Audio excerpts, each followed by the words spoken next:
أعوذ بالله من الشيطان الرجيم بسم الله الرحمن الرحيم بسم الله الرحمن الرحيم. السلام عليكم ورحمة الله وبركاته.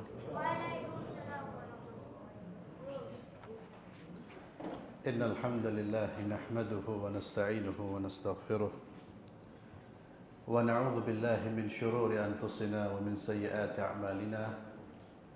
من يهده الله فلا مضل له ومن يضلل فلا هادي له. وأشهد أن لا إله إلا الله وحده لا شريك له وأشهد أن محمدا عبده ورسوله لا نبي بعده. قال الله تبارك وتعالى في كتابه الكريم: أعوذ بالله من الشيطان الرجيم. يا أيها الذين آمنوا اتقوا الله حق تقاته ولا تموتن إلا وأنتم مسلمون. وبعد. Para hadirin jamaah salat maghrib yang saya muliakan, kita masih membahas tentang Al-Hasyr, hari di mana manusia dikumpulkan di padang mahsyar. Hadis terakhir yang kita baca yaitu hadis yang diriwayatkan dari Abdullah bin Abbas. Beliau berkata, bersabda Rasulullah sallallahu alaihi wasallam, "Tuhsyaruna hufatan 'uratan ghurla." Kalian akan dibangkitkan dan dikumpulkan dalam kondisi hufatan, tidak menggunakan alas kaki, uratan, telanjang, ghurlan, dan belum dikhitan. Sebagaimana kita lahir tanpa membawa apa-apa, tidak ada sehelai kain pun yang menempel di badan kita, belum dikhitan, demikian pula nanti dibangkitkan. Artinya memang manusia tidak memiliki apa-apa. Pemilik dari semua yang ada ini hanya Allah Subhanahu wa ta'ala. Dan apa yang kita pakai, apa yang kita miliki saat ini merupakan titipan sementara, merupakan titipan yang akan lepas dari tangan kita, dan kita pun akan mengembalikan semuanya, dan kita akan dimintai pertanggungjawaban terhadap apa yang kita genggam saat ini, nikmat yang kita rasakan. Di padang mahsyar, manusia dibangkitkan dalam kondisi seperti dia lahir. Hal ini diingatkan oleh Allah Subhanahu wa ta'ala di dalam surat Al-Anbiya ayat yang ke-104. A'udzu billahi minasyaitonir rajim. Kama bada'na awwala khalqin nu'idu wa'dan 'alaina inna kunna fa'ilin. Fa awwalu man yuksa Ibrahim.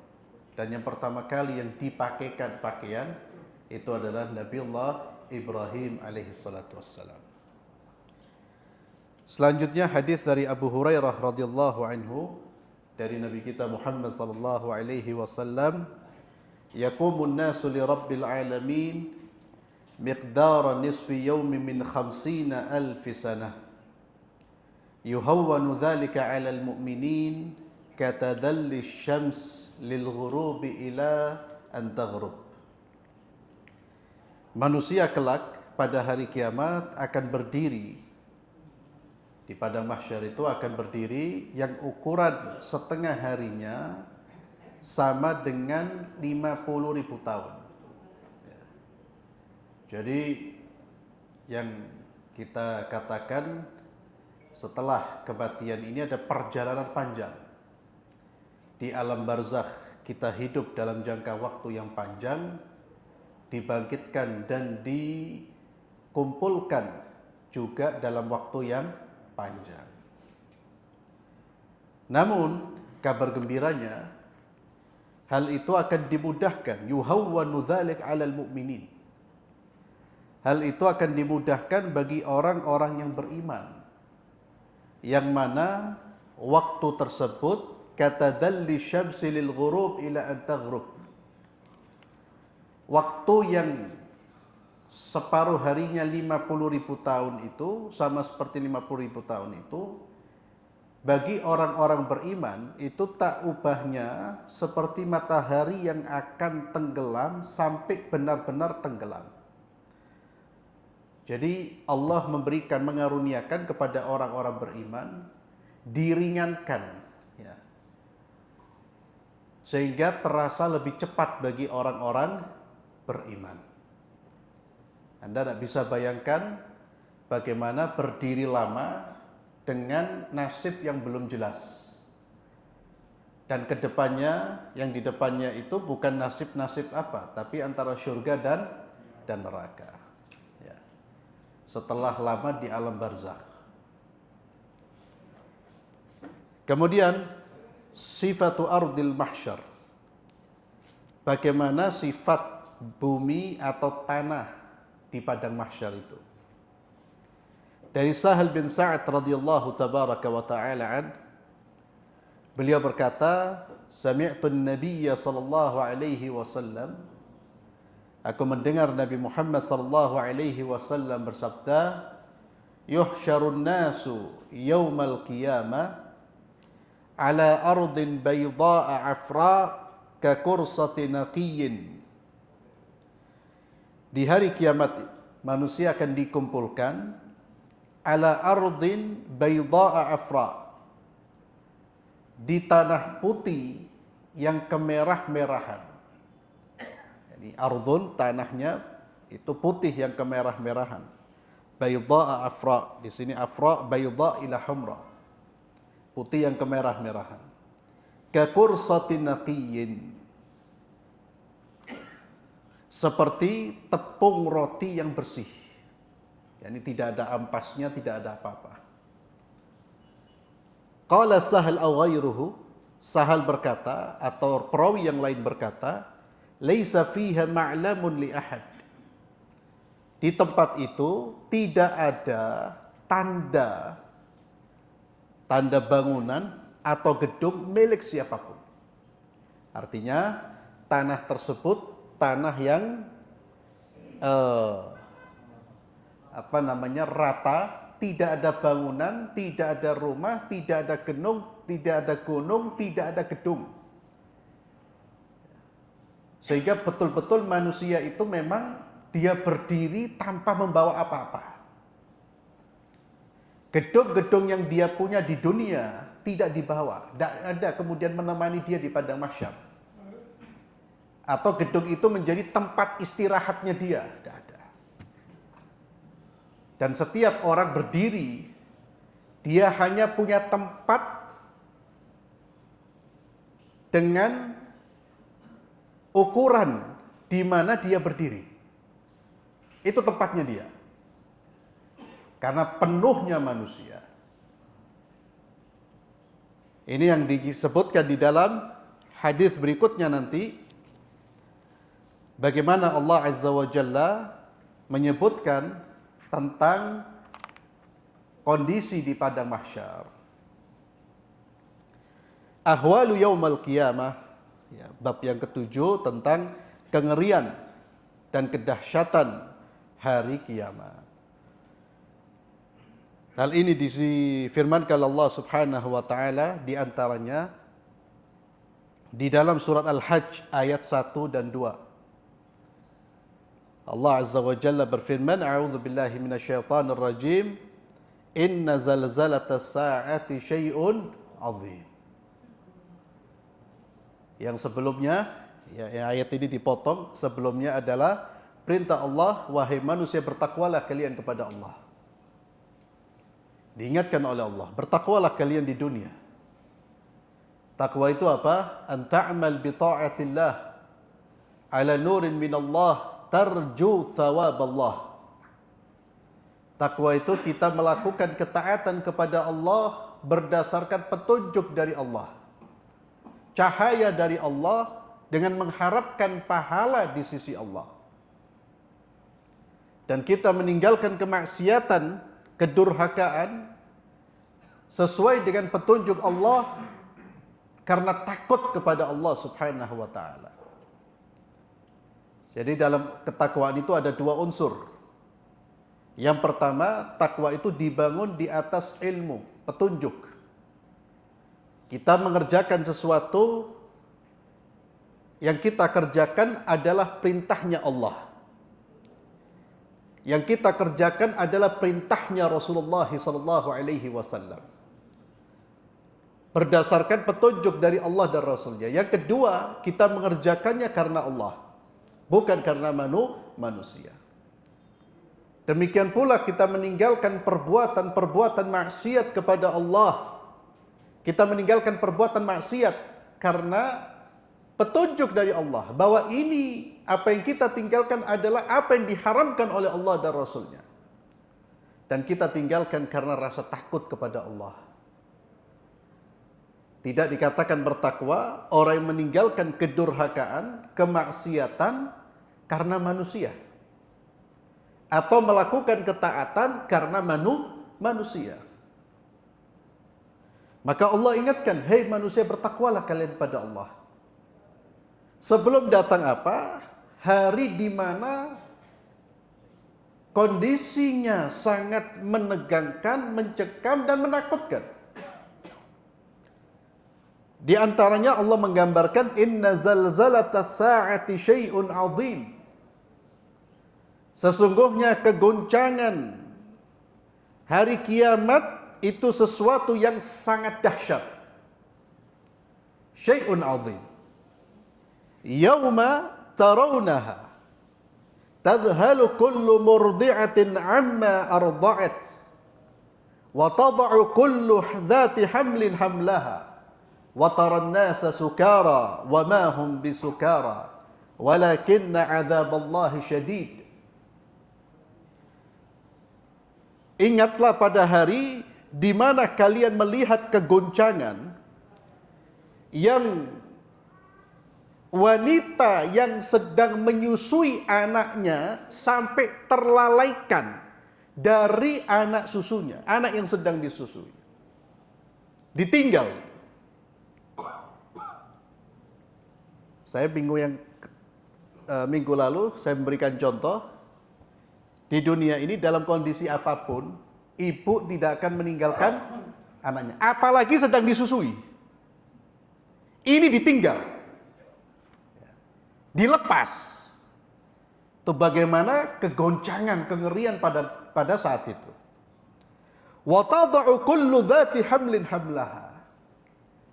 Wanita yang hamil langsung melahirkan. Keguguran. Wa taran nasa sukara. Kau melihat manusia dalam seolah-olah mereka mabuk, wa ma hum bisukara. Mereka sebetulnya bukan mabuk, walakinna 'adzaballahi syadid. Akan tetapi azab Allah Subhanahu wa taala sangat keras. Ini salah satu peristiwa yang terjadi di akhir masa hancurnya dunia, atau di akhir dunia. Inilah saat dunia berakhir. Kegoncangan yang sangat luar biasa. Kemudian dari Abdullah bin Umar radhiyallahu anhuma, anna Nabiy sallallahu alaihi wasallam bahwa Nabi Muhammad sallallahu bersabda, yauma yaqumun nasu li rabbil alamin. Ketika bumi dihancurkan, kemudian tiupan sangkakala yang kedua membangkitkan dan mengumpulkan manusia, pada saat itu yauma yaqumun nasu li rabbil alamin. Manusia berdiri menghadap Rabb mereka, Tuhan yang memiliki alam semesta ini. Allah sebutkan dalam surat Al-Mutaffifin ayat ke-6. Kemudian kata Nabi, hatta yaghiba ahaduhum fi rashhihi ila ansafi udhunai. Ketika manusia berdiri di hadapan Allah, disebutkan di dalam hadis ini manusia pun karena kepanasan sehingga keringat itu bercucuran dan membanjiri tubuhnya. Sampai ada orang yang keringatnya membanjiri dirinya sampai pada ansaf udhunai, pertengahan telinganya. Sekarang coba keluar di terik matahari yang panas, keluar keringat kita, banjir apa enggak? Hah? Banjir? Banjir sampai sini? Enggak, Pak. Banjir dalam pengertian di badan, enggak sampai, enggak ada.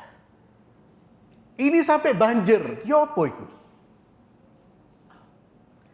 Dijelaskan di hadis berikutnya dari Sulaim bin Amir, haddatsani al-Miqdad bin Aswad, qala sami'tu Rasulullah sallallahu alaihi wasallam yaqul, aku mendengar Rasulullah sallallahu alaihi wasallam bersabda, tudna asy-syamsu yaumal qiyamah minal khalq. Ini yang menyebabkan matahari itu didekatkan. Saat ini dengan jarak seperti ini, ketika dalam kondisi yang sangat panas, kita seperti terasa terbakar tubuh kita. Dan panasnya di Indonesia belum seberapa dengan negara-negara lain.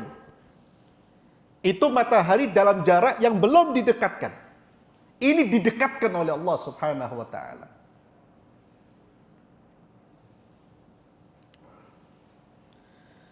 Tudna asy-syamsu yaumal qiyamah minal khalq hatta takuna minhum kamiqdari mil.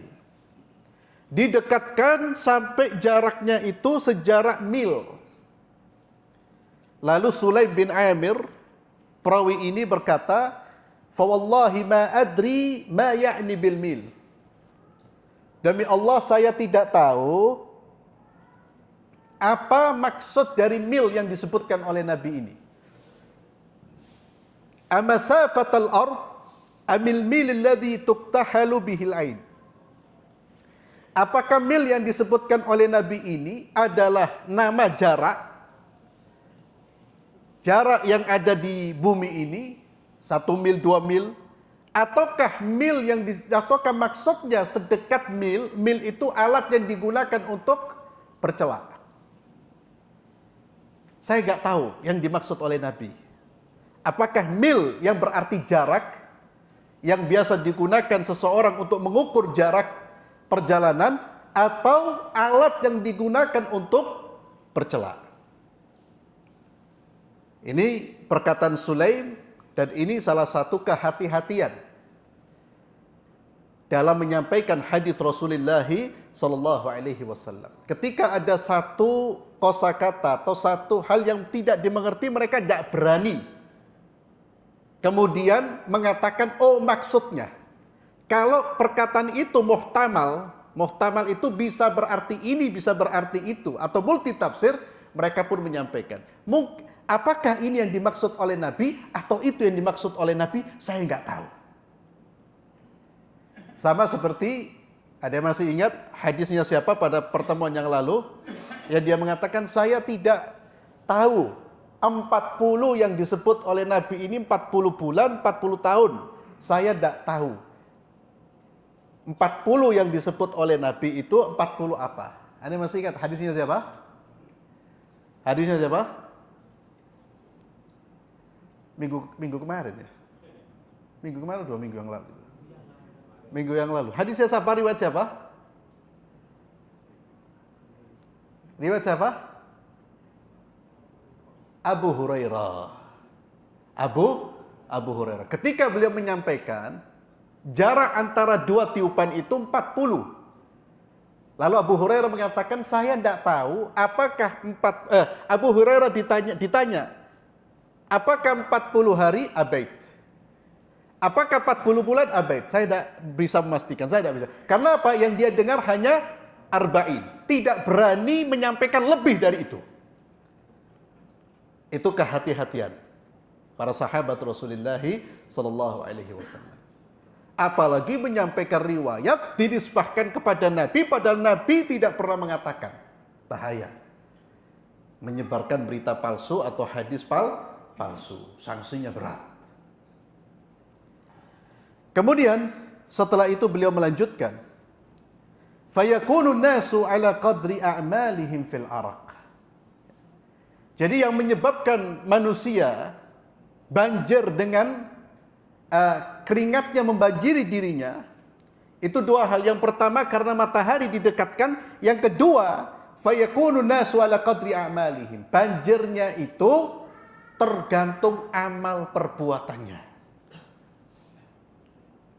Tergantung amal perbuatannya. Faminhum man yakunu ila ka'bai. Ada yang dia berdiri keringatnya itu membanjiri sampai ka'ab, mata kakinya. Wa minhum man yakunu ila rukbatai. Ada yang keringatnya membanjiri dirinya sampai rukbatai, lutut. Wa minhum man yakunu ila haqwai.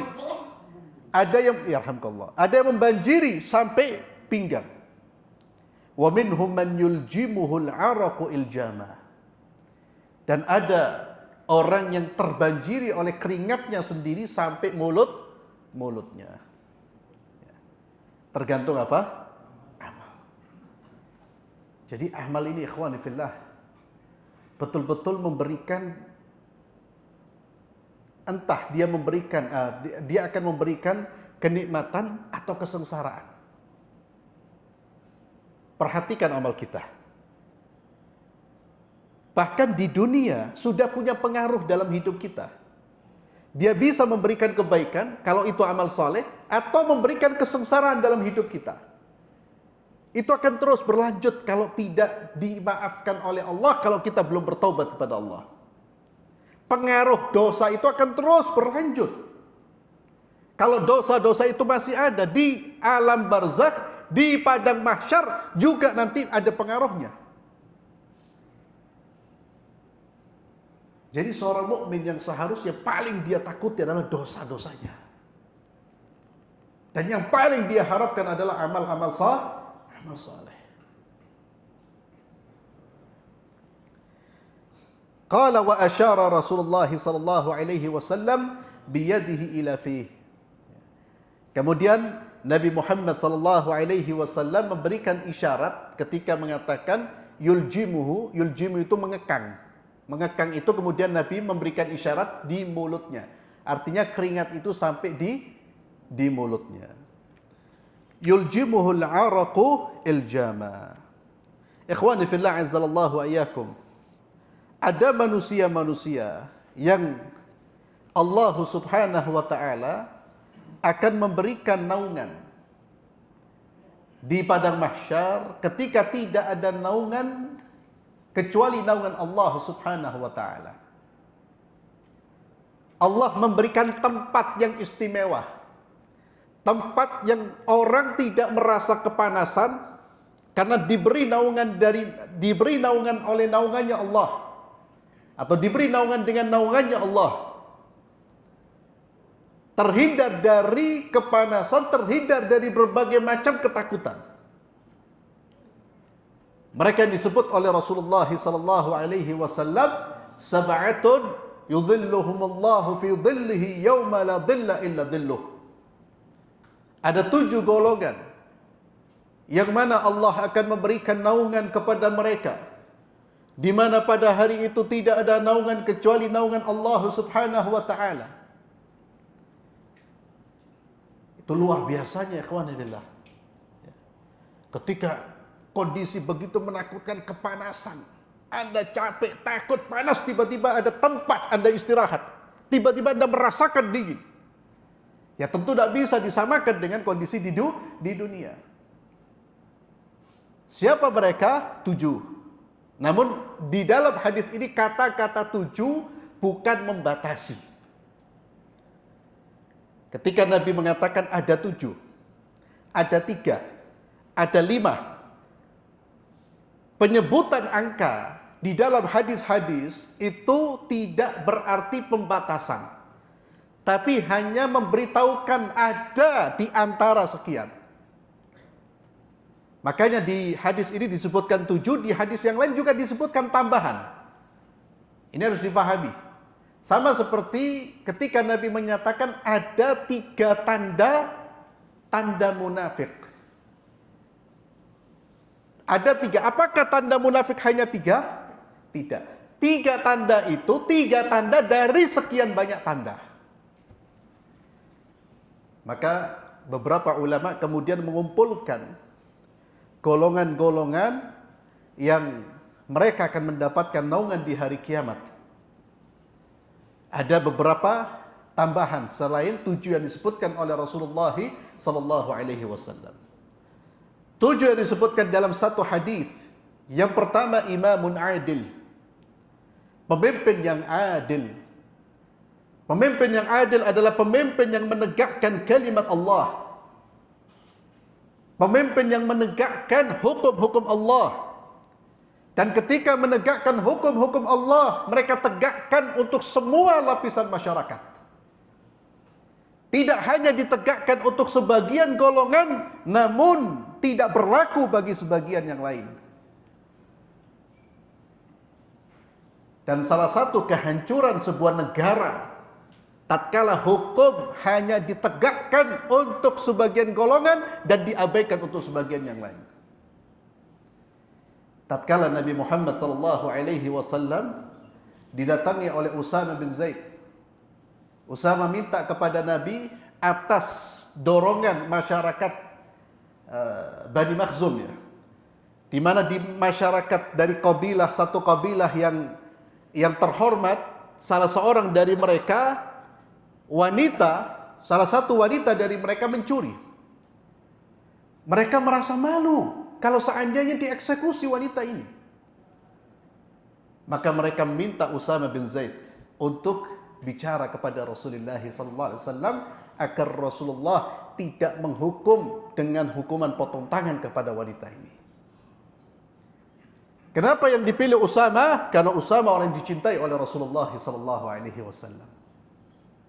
Maka Usama datang kepada Rasulullah meminta agar hukum tidak diterapkan untuk wanita ini. Wanita terhormat.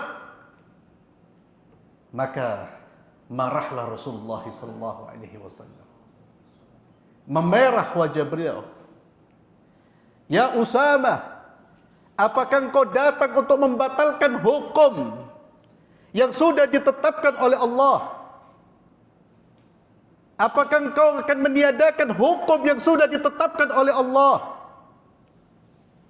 Ya Usama, fa wallahi law sariqat Fatimah bintu Muhammad laqata'tu yadaha.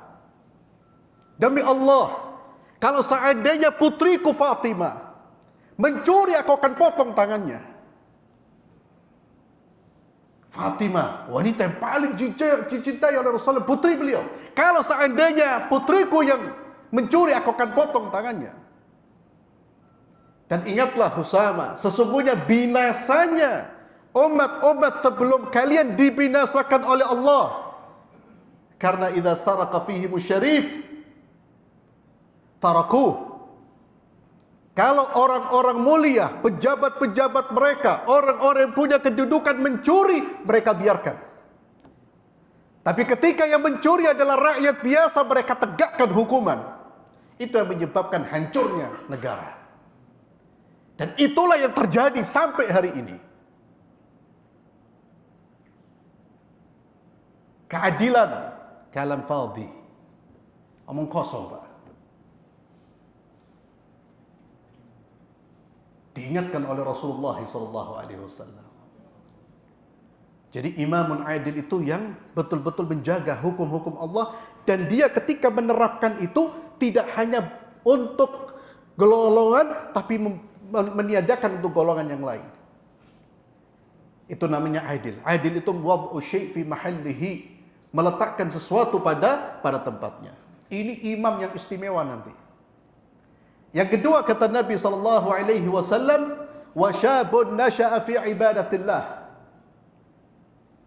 Golongan yang diistimewakan oleh Allah, diberi keamanan, kenyamanan oleh Allah, pemuda-pemuda yang tumbuh dalam ketaatan kepada Allah Subhanahu wa taala. Syab. Para ulama menjelaskan sampai batas mana seseorang itu disebut pemuda. Sampai usia berapa? Insya Allah yang kuat sampai usia 30 tahun atau 32 tahun. Di atas itu disebut kuhula. Orang-orang yang ketika di bawah usia 30 tahun dia sudah rajin ke masjid. Dia sudah taat kepada Allah, beribadah kepada Allah. Yang menjadi fokusnya adalah ibadah kepada Allah. Hati fikirannya sudah nyambung kepada Allah. Ini istimewa, Pak. Pemuda yang istimewa. Adapun yang tidak ibadah kepada Allah, tidak ada istimewanya. Apa yang mau dibanggakan? Gantengnya pemberian Allah, hilang setelah itu. Kayanya pemberian Allah, hilang setelah itu. Tidak ada istimewanya.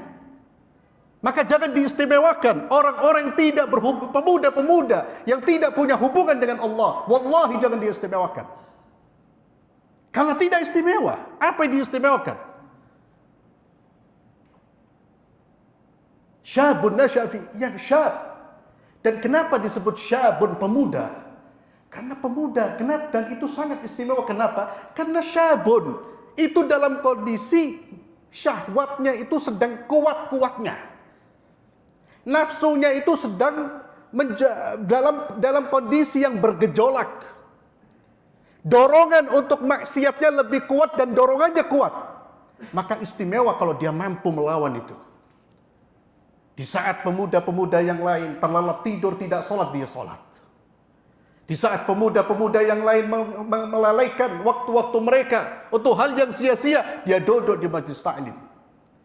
Dia belajar ilmu syar'i. Di saat yang lain melakukan kemaksiatan, dia berkontribusi untuk menegakkan agama Allah. Hadza istimewa ini. Wa syabun nasya fi ibadatillah.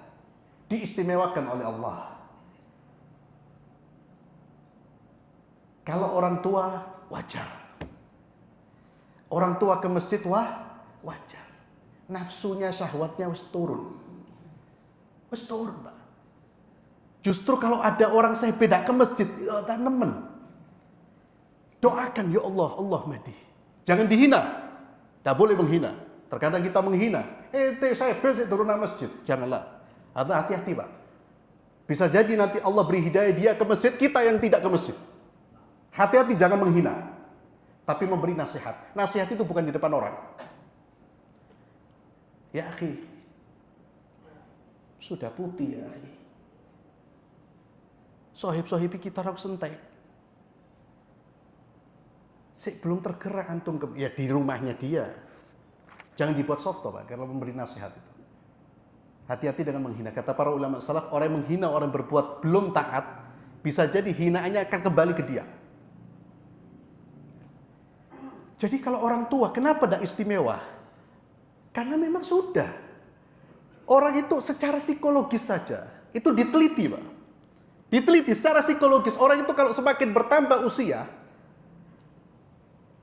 pikiran hatinya itu sudah semakin melemah keinginannya dengan dunia. Jadi kalau orang tua ke masjid ya bagus daripada tidak ke masjid, alhamdulillah. Tapi lebih istimewa kalau ada pemuda yang duduk di masjid.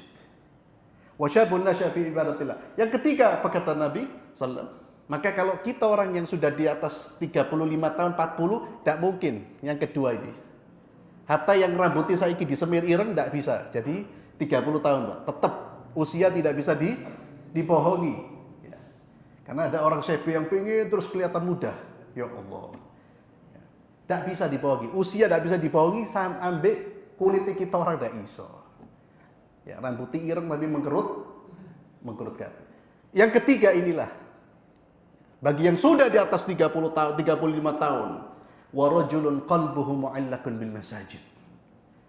Seseorang, baik muda, tua, orang yang hatinya bergantung dengan rumah Allah. Bergantung dengan masjid. maka tumbuhkan rasa cinta yang besar kepada masjid. Di dalam riwayat yang lain dikatakan, orang yang keluar dari masjid, dia pengen kembali ke masjid lagi. Itu yang mu'allaq. Qalbuhu mu'allaq, sudah bergantung, Pak. Dan ini ikhwani fillah yang bisa kita lakukan untuk diri kita, dan salah satu cara kita menyelamatkan putra kita, menyelamatkan mereka dengan ini. Tumbuhkan rasa cinta dengan rumah Allah. Wa rajulun qalbuhu mu'allaqun bil masajid wa rajulani tahabba fillah ijtama'a alaihi wa tafarraqa alaihi. Dua orang yang bertemu karena Allah, dia saling mencintai karena Allah, berteman bukan karena hartanya, berteman bukan karena jabatannya, tapi dia berteman karena Allah. Karena fulan mencintai Allah, saya mencintai dia. Kenapa saya berteman dengan fulan? Karena fulan mengingatkan saya kepada Allah, maka saya berteman dengannya. Itu namanya berteman karena Allah. Dua orang ini yang berteman karena Allah, berpisah sampai mati pun karena Allah, Allah akan beri keistimewaan. Karena orang yang berteman karena Allah itu pasti imannya sudah sangat kuat. Karena orang beriman kalau melakukan satu tindakan yang menjadi tolok ukurnya apa? Apakah ini diridhoi oleh Allah atau tidak? Saya berkawan dengan si fulan, apakah perkawanan saya dengan si fulan dapat mendekatkan diri kepada Allah atau menjauhkan saya dari Allah? Mendekatkan diri kepada Allah, saya temani dia. Karena saya hidup sedang berjalan menuju Allah. Siapapun yang membantu saya untuk berjalan menuju Allah, itulah teman saya. Itu namanya berteman karena Allah Subhanahu wa taala. Siapapun yang menjauhkan saya dari Allah, maka saya tinggalkan. Yang disebut dengan cinta karena Allah dan benci karena Allah. Wa rajulun da'athu imra'atun dzatu jamalin. Seseorang yang diajak berzina. Yang kelima, seseorang yang diajak berzina, laki-laki yang diajak berzina oleh wanita yang punya kecantikan dan punya kedudukan. Lalu dia menolak, dia mengatakan, inni akhafullah, saya takut kepada Allah. Iki aput loh, Pak. Berat ini. Jangan dicoba. Ana mau ngetes iman ana. Oh, udah. Kita orang jangan, sudah. Bukan dia yang mengajak, wanita cantik, berharta, punya kedudukan. Artinya dengan kedudukan dia, rahasianya tersembunyi. Tapi rasa takut yang menggetarkan hatinya, dia mengatakan, inni akhafullah. Ini istimewa. Yang keenam, wa rajulun tasaddaqa bi sadaqatin fa akhfaha hatta la ta'lam shimaluhu ma tunfiqu yaminuhu. Seseorang yang gemar berinfak namun diam-diam. Sampai-sampai tangan kanannya, sampai-sampai tangan kirinya tidak mengetahui apa yang diinfakkan oleh tangan kanannya. Yakni betul-betul dia jaga kerahasiaan amal salehnya. Dia jaga kerahasiaan infaknya. Dia infak dengan rahasia dan dia jaga infaknya ini. Yang ketujuh kata Nabi sallallahu alaihi wasallam, wa rajulun dzakarallaha khaliyan fafadat ainah. Seseorang yang punya waktu untuk berkhalwah dengan Allah, berdua-duaan dengan Allah. Kemudian ketika dia berdua-duaan dengan Allah, berkhalwat dengan Allah, fafadat ainah, dia pun menangis. Ini laki-laki yang istimewa, dan itu juga termasuk perempuan. Itu 7 golongan ma'asyiral muslimin yang Allah akan berikan naungan di hari kiamat. Dan pilihannya dari 7 itu masih ada beberapa pilihan buat kita. Imamun adil, pemimpin yang adil, kita tidak bisa. Bukan imam. Ya paling banter imam di dalam rumah tangga. Wallahu alam, apakah imamun adil, imam rumah tangga itu masuk dalam hadis ini, wallahu alam. Tapi setahu saya imam di sini adalah penguasa. Wallahu alam. Syabun, ada sebagian yang masih syabab. Tapi kelihatan sebagian besar sudah melampaui usia syabab. Yang ketiga bisa, Pak. Wa rajulun qalbuhu mu'allaqan bil masajid, Pak. Mumpung masih sehat, mumpung masih kuat, Jadikan kecintaan kita ke rumah Allah. Minta sama Allah, ya Allah, jadikan cintaku cinta kepadamu dan cinta kepada rumahmu, ya Allah. Setelah minta kepada Allah, terus ringankan langkah kita menuju rumah Allah. Dan di antara cara menumbuhkan rasa cinta di masjid, Pak, berlama-lamalah duduk di masjid. Usahakan, paksa, sambil diingat-ingat fadilah, keutamaan orang yang berangkat ke masjid, orang yang duduk di masjid, itu diulang-ulang di dalam pikiran kita. Karena dengan mengulang-ulang fadilah-fadilah tersebut akan tumbuh rasa cinta. Dan yang terakhir agar tumbuh rasa cinta, ini rumahnya Allah. Rumahnya Tuhan kita. Dan Allah akan memuliakan siapa-siapa yang memuliakan rumah-rumah Allah subhanahu wa ta'ala. Mereka yang memakmurkan rumah Allah. Kemudian cintailah seseorang, berkawanlah dengan orang-orang yang mengingatkan kita kepada Allah. Jangan berkawan dekat-dekat dengan orang karena dia tajir, karena dia bos. Itu manusia hubbud dunya. Itu manusia penjilat, pasti sikapnya terus menjilat. Apa kata bos? Apa kata tuan? Tidak punya prinsip orang seperti itu. Berbeda dengan orang yang bergaul karena Allah, yang menjadi ukurannya Allah subhanahu wa ta'ala, ajaran Allah, agama Allah. Kemudian orang yang menjaga diri dari zina. Menjaga diri dari zina. Kalau tadi orang diajak, jangan sampai kita yang datang. Dan jangan sampai kita membuka jalan-jalan perzinaan. Na'udzubillah. Kemudian sedekah. Sedekah bisa kita lakukan. Karena di dalam hadis ini Nabi tidak menyebutkan sedekahnya berapa. Yang menjadi nilai tambahnya itu bukan berapa sedekahnya, tapi cara dia bersedekah. Dia sembunyikan sedekahnya. Dia tidak tampilkan. Antum ketika sudah sedekah, iyak untuk ditampilkan. Nanti mau kurban, ya Allah, khalas. Kalau tidak ada kepentingan untuk diberi nama di sapi kita, kambing kita, gak usah diberi nama. Kalau tidak ada kepentingannya. Tapi kalau ada kepentingan, tidak ada masalah. Tetap dijaga niat.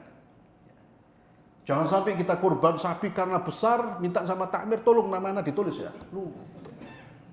Allahu Akbar. Habis, Pak. Ini ikhwani fillah, peluang-peluang yang masih ada, yang Allah berikan kepada kita. Agar nantinya kita di hari kiamat, bahkan bukan sebelum kita dibangkitkan, di alam barzakh, kita bisa hidup dalam tenang, dalam ketenangan, dalam kenikmatan. Maka peluang-peluang usia yang Allah berikan ini mari manfaatkan sebaik-baiknya. Ibadah kepada Allah, taat kepada Allah, dan jaga keikhlasan. Jaga keikhlasan, jaga amal-amal saleh. Capek di dunia tidak ada masalah karena hidup di dunia hanya sebentar. Tapi setelah itu rahah, istirahat yang panjang. Daripada istirahat panjang tapi capeknya tidak berujung. Bukan hanya capek, tapi sampai tersiksa. Na'udzubillah. Mudah-mudahan Allah Azza wa Jalla memberikan bimbingan kepada kita dalam kehidupan kita, sehingga kita terus menjalankan ketaatan dan menjauhi kemaksiatan, dan kita diberi istiqomah untuk bisa meninggal dalam keadaan husnul khatimah. Kita akhiri dengan doa kafaratul majlis. Subhanakallahumma bihamdik, asyhadu an la ilaha illa anta, astaghfiruka wa atubu ilaik. Assalamualaikum warahmatullahi wabarakatuh.